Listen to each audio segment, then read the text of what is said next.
So are you interviewing us or are we interviewing you? Nobody told me anything. I've been forced into this.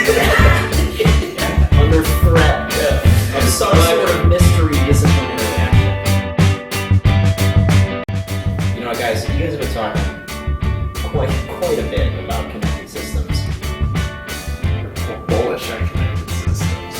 What are you talking about? Terms of definition, you guys are gonna love this. Connected system, definition. He's on Urban Dictionary right now. A system able to maintain and operate upon a cohesive model of the universe. Such a model is a reasoned aggregation of data streams from sources such as sensors and actuators representing physical things, data and service APIs, third-party data, and external systems such as CRMs, logistics systems, or social media. Now listen, I'm not a data scientist. Oh, sorry, I got it off there for a second. And he's not either, obviously. Are we talking about the Internet of Things? Is that what we mean by connected systems? Yeah, I like to think of it as broader than the Internet of Things, right? A TV you can control with your phone is now referred to as The Internet of Things. Internet of Things. I feel like the canonical example is the doorbell communicating with your toaster. It's the example I see often. As in terms of how this is lost all, how this is totally gone off the rails. Yeah. Right. To a chorus of why would I want that? Well, I was gonna say, I mean, that's where things like that ideas like that are being pitched all the time, and it's like, why? Yeah. You know, there should be some thought put into what should be connected. Right. And so one of the things that we've really been thinking about is, taking a connected system and then sort of what do you do with that system? So one of the ways to sort of direct it is into the connected experience, where the connected experience is you as a consumer are getting new user experiences with the products or brands or whomever you engage with as a result of all of this data being processed.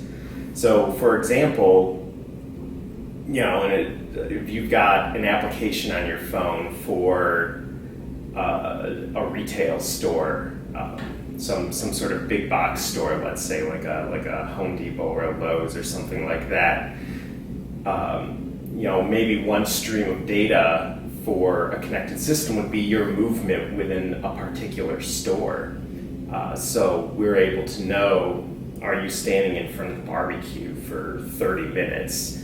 And can that information change the experience that you have with the app? Can it change the experience you have with the website? Can it change the experience you have with a sales representative in the store or some other touch points set up around the store? So there's an interesting study that was just done over in 2015. They talked about now more than ever, consumers are more educated when they go into a store.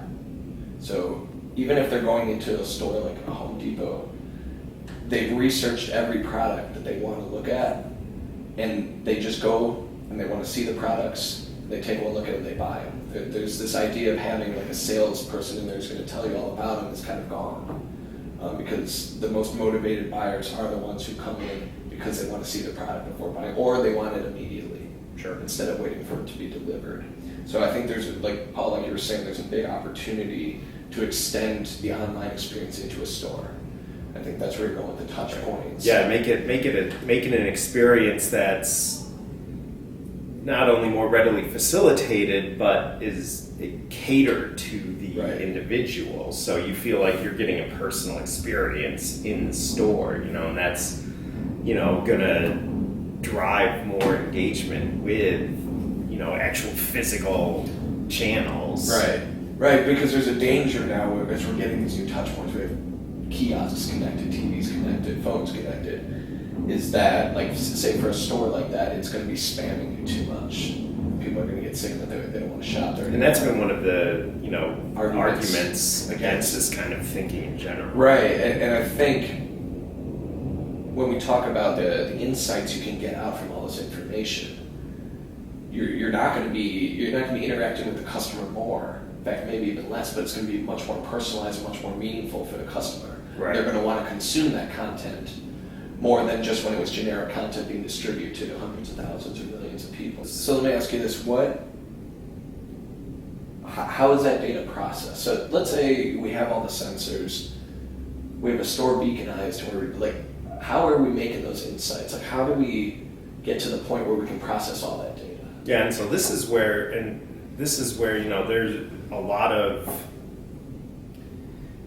technologies that have sort of grown up or matured over the last few years have now gotten to a point where they're very affordable, they're very much available. So systems like machine learning mechanisms or scalable data ingestion points that used to require very specialized hardware and software are now commodities. We can go out onto AWS and spin up a machine learning instance and start testing and start ingesting huge amounts of data.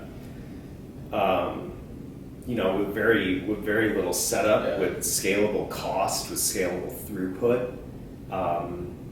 Because if we know what's happening in the store, if we're able to track their location via an app, or a consumer's location via an app, we can also then look at all the other factors that led up to that. Right.